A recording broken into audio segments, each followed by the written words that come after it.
We were talking with you last week about the advantages of quarters versus quarter halves, and quarter halves meaning that you've got quarters on one side and halves covered to the other. And what we were talking about at the time was that if you have a 3-by-1 formation and you need a little help over here on this X because it's a good player, you're better off being in quarter halves where you've got this safety over the top to help this on this X receiver, which would obviously be on the line of scrimmage.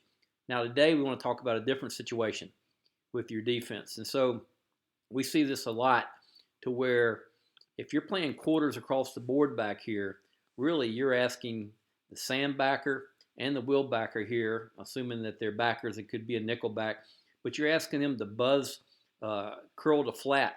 They've got all of this out here because essentially, based on what number 2 does, your corner is going to be a deep quarters player, just like he is over here on this side.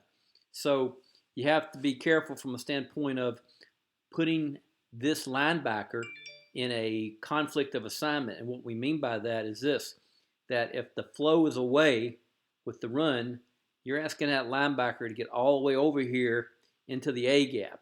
And at the same time, if it's pass, you're asking that linebacker, if it's quarters, because once again, this corner is going to be out of there, you're asking this linebacker to buzz curl to flat. So that's why a better way of going about it would be to call quarter halves. And once again, you're in cover 2 over here. Now, this linebacker can snug in here a little bit more and play that A gap on flow away. And now all they have to do is get to the curl area because they've got a flat player out here with their corner, because on the weak side of quarter halves is obviously cover 2. So just something to keep in mind, that you always need to make sure that you're not putting your outside linebackers in a conflict of assignment based on their run responsibility being an A gap or with their pass responsibility being buzz out to the flat.